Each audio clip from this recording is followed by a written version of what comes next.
Litigio sustantivo.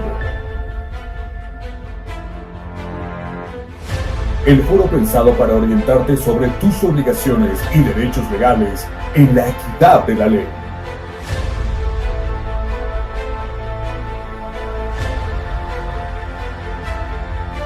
Litigio sustantivo. Tu deber, tu derecho, tu derecho, tu deber. Con el licenciado Francisco Vázquez.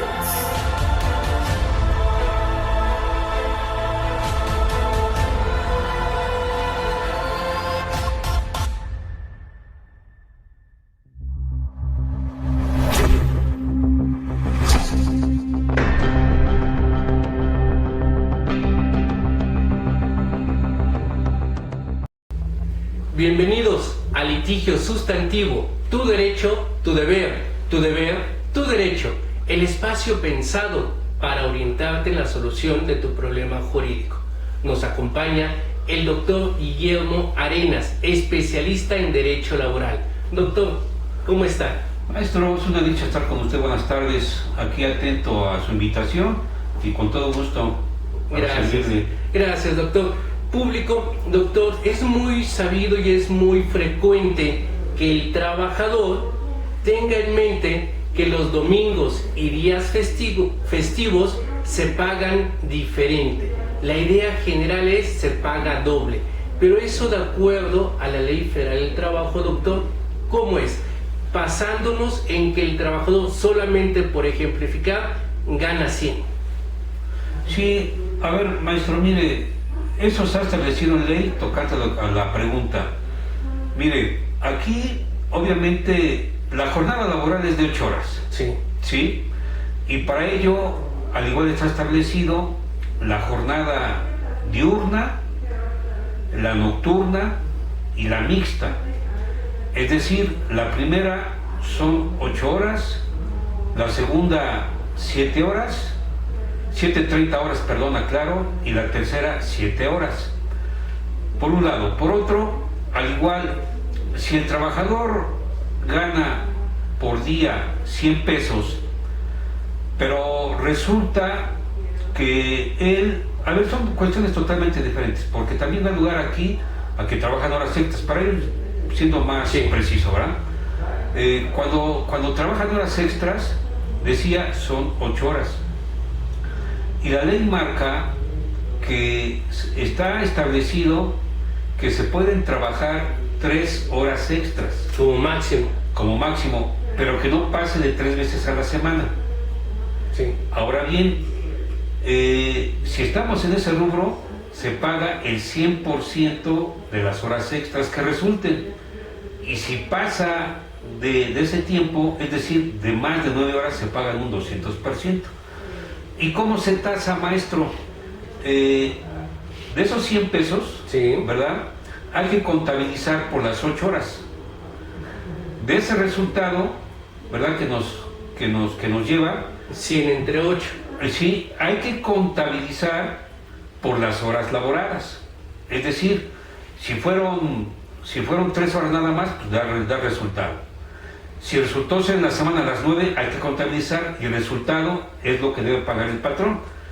Horas extras, maestro, más aparte lo que me venga, Bien. Es decir, el salario. Bueno, eso es por un lado. Por otro, a ver, la prima dominical.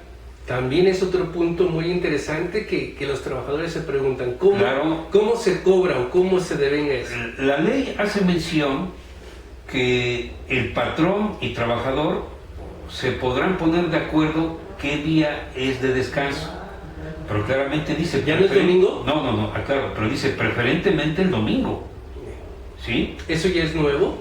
Ha estado siempre. Ha estado siempre. Esto siempre ha estado. Entonces, el día de descanso puede ser, más bien es cualquier día, pero puede ser domingo. No, es decir, de preferencia el domingo. Es decir, debe ser domingo. Pero como hay actividades de esa empresa el domingo, bueno, le darán cualquier día de la semana. Bien. Lunes, martes, el sábado inclusive. Ahora, aquí importante, si trabaja el día domingo, se le paga una prima dominical que es el 25%. Es decir, si de los 100 pesos diarios que él gana, hay que aumentarle ese 25%. Ganaría 125 pesos. Ahora bien, lo siguiente. ¿Cuándo se paga doble, maestro? Se paga doble cuando el trabajador desempeña actividades en días feriados. Y esto, para que se le quede claro al trabajador y en su mente lo conserve, el artículo 74 ahí nos dice qué días son de descanso obligatorio. Entonces, si lo labora, obviamente el salario que le corresponde más un doble, es decir, el doble, por haber laborado ese día. Un doble o el doble. Ya sé que son cuestión de interpretación. Si gana 100, son 200. Le tienen que pagar 200. 200 no hay más. No es gano 100 más un doble 200, No, más 100 no. lo que gano son 300. No, es doble, el doble del salario. Ok, le pagan 200. Para ser Gana más 100, preciso, el doble le pagarían 200 pesos. le pagarán 200 por haber trabajado el día feriado. Que establece la ley federal Sí. del trabajo. Bien claramente, entonces, mira un ejemplo, maestro, y es muy coloquial, el 1 de diciembre. ¿Sí? Y ahora el mismo catálogo de la ley nos va diciendo, ¿verdad? Recuerda usted que con Vicente Fox, él hizo más amplio este catálogo para la convivencia familiar y demás. Es decir, si el 5 de febrero, que es obligatorio, cae en 3 semanas, ve que se corre ya sea para el lunes o viernes, según sea. Así es. La cosa es disfrutar. Pero, volviendo al punto, se paga, maestro. ¿Sí? Entonces, al igual tenemos, maestro, el 25 de diciembre, el cambio de Ejecutivo Federal, que se da cada 6 años. Ya dijimos el 1 de diciembre, que es obligatorio. Y tocante a ello, debe pagarse de manera puntual.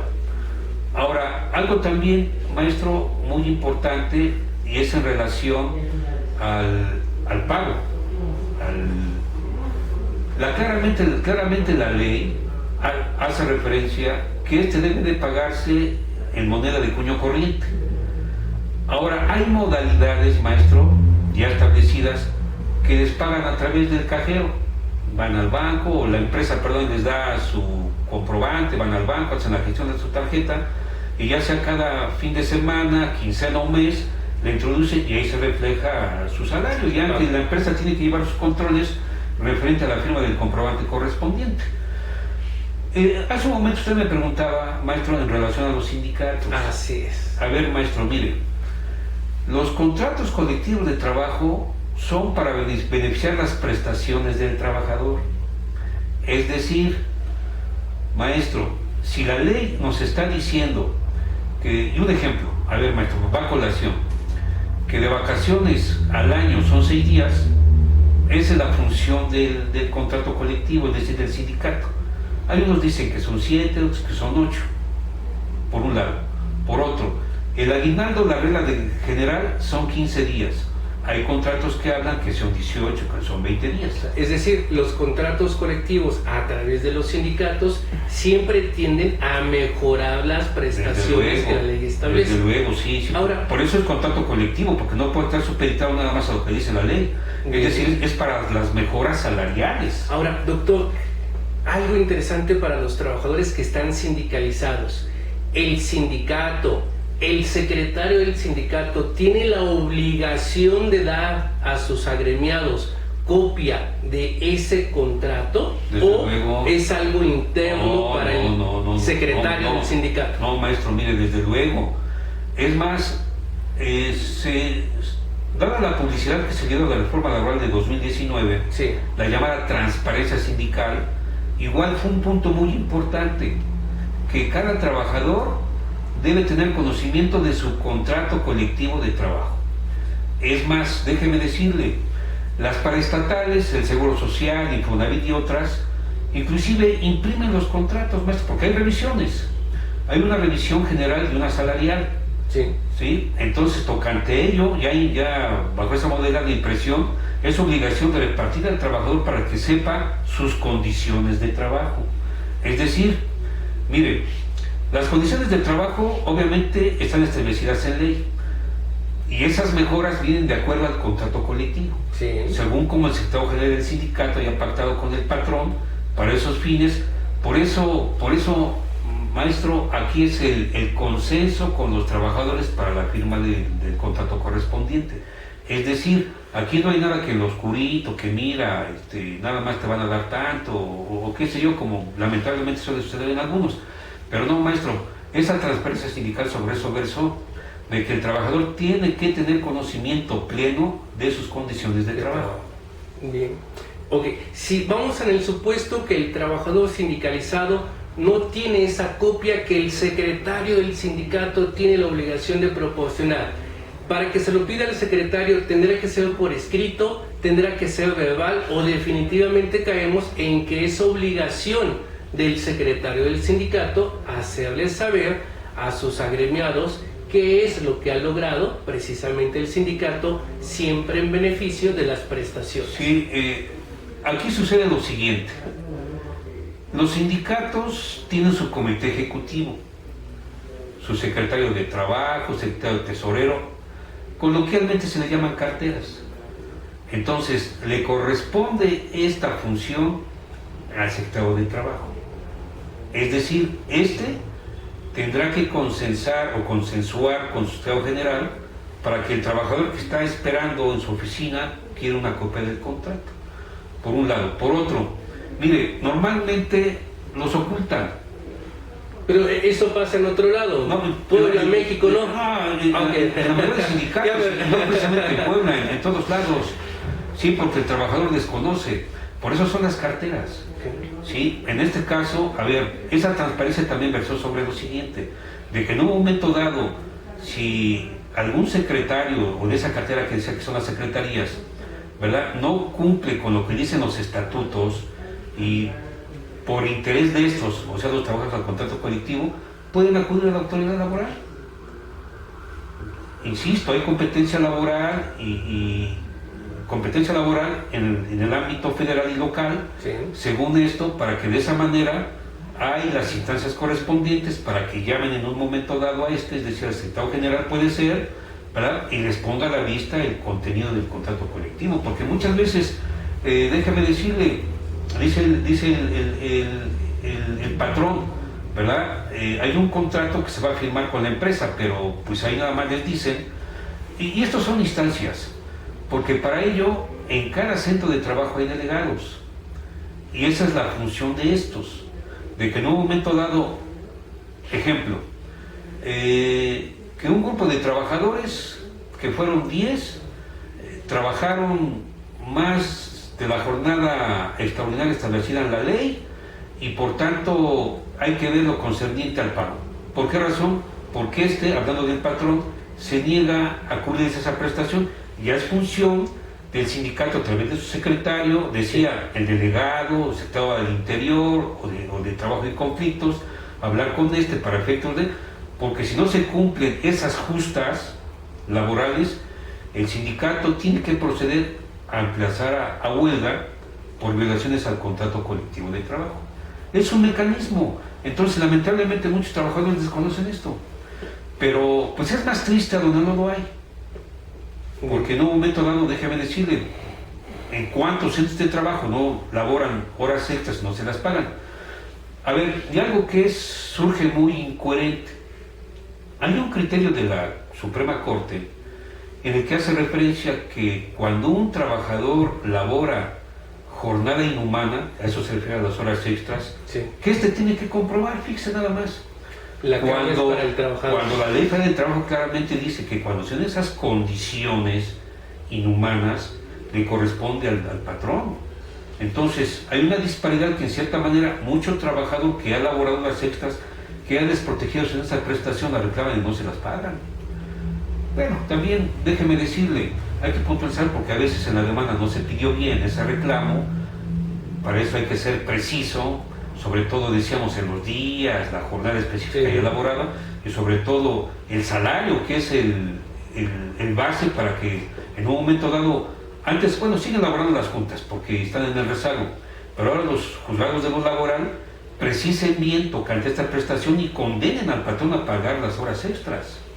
Bien, doctor, para ir puntualizando para nuestros amigos que tienen estas inquietudes y que todas las llegamos a tener, jornada diurna es la que generalmente se maneja en la mañana. Sí, sí. Nocturna, por supuesto, en la noche, y mixta, Sí. cubren dos horarios, parte de la mañana y parte que sería de la noche. Sí, claro, sí, le aclaro. Mire, aquí la jornada diurna está considerada entre las 7 y las 20 horas. ¿Sí? De la jornada vespertina viene siendo de las 20 horas, abrazando ya la jornada mixta, que ya viene siendo en la madrugada, con lo coloquial. Y del trabajo mixto abraza parte de la vespertina y como consecuencia la madrugada. Es decir, maestros, los que salen a las 6 de la mañana. Okay.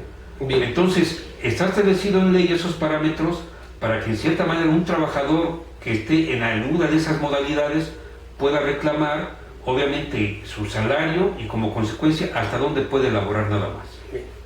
En cuanto al día de descanso, la ley establece, puede ser cualquier día. Si es domingo, que tiene que laborar, es prima dominical 25%. La prima nada más ahí, maestro. El salario y la prima dominical. Si el ejemplo es que ganaba 100 pesos, el domingo le van a pagar 125. Sí, mire, porque aquí también, maestro, lo que tiene que ver, por eso aquí en la contabilización referente a esas prestaciones, obviamente le toca al contador de la empresa, porque es el que hace referencia. Si gana 100 pesos por la jornada, bueno, ¿a cuánto equivale la hora? Para que ya con base en ello, ¿verdad?, lo que le arroja de cada hora, sí, ya se va a multiplicar por cada hora jornada laborable. Okay. Es decir, si son 3, pues son 3, ¿verdad? En las horas extras. En las horas extras, sí, claro. Entonces le decía, y aquí puntualizar, ¿sí?, la ley nada más establece hasta 9 horas. A la semana. A la semana, no más, y aparte de eso, no 3 veces a la semana. Es un 100%. Cuando ya pasa de esto, ya es un 200%. Entonces, para ello, a donde sí se paga el doble, lo que se dijo hace un momento, es cuando son los llamados días de asueto, es decir, el descanso obligatorio. Hay que irnos a la ley federal del trabajo para Estos días, si lo trabajo, me pagas doble. Si ¿Sabes gano qué, 100, vieja? me Lo vas voy a pagar trabajar, 200. efectivamente, pero mira, pues voy con gusto porque me pagan el doble. Y tiene que pagarse el doble. Es más, maestro, la ley claramente establece que el patrón le debe dar comprobante al trabajador cuando laboró en esas condiciones, para que no haya problema de ningún lado. Pues, público, ustedes ya lo escucharon, es importante saber a qué tienes derecho como trabajador. Y si eres sindicalizado, ya lo escuchaste del experto, es obligación del sindicato, del secretario proporcionarte una copia del contrato colectivo, precisamente para que estés perfectamente enterado como trabajador qué puedes, qué no puedes y qué no debes hacer. Eso es importante para el ejercicio de tus derechos laborales. Doctor, ¿dónde lo pueden localizar? ¿Algún amigo, alguna amiga, alguien del público que tenga alguna duda o que tenga alguna situación laboral? Sí, gracias. Mire, mi número móvil, 2222 12 78 60, y el despacho jurídico aquí en la 2 Poniente, número 101, despacho 301. Y a sus órdenes. Gracias. Doctor, muchas gracias. Público, gracias por seguirnos, y no se olviden que el litigio sustantivo es un espacio dedicado para orientarte en la solución de tu problema jurídico. Pero es más, no lleguemos al problema jurídico, tenemos ya que tener una cultura de la prevención. ¿Cómo vamos a hacer prevención? Conociendo tus derechos, conociendo cuál es tu deber, tu derecho, tu derecho, tu deber. Y este equilibrio es lo que va a armonizar nuestra sociedad, y como consecuencia vamos a ir construyendo una cultura de paz. Por lo tanto, te invito a que nos sigas, a que nos sugieras algún tema de tu interés, que le des like, que te suscribas, y por supuesto que hagamos de esto una difusión, porque lo que aquí se dice es tu derecho humano. Doctor, nuevamente muchas gracias. Pues gracias, maestro Francisco, a sus órdenes, y con todo gusto, en el momento que a la invitación, estaré atento a su Gracias. llamado. Gracias, doctor. Gracias. Se despide de ustedes su amigo y abogado Francisco Vázquez. Nos vemos a la siguiente.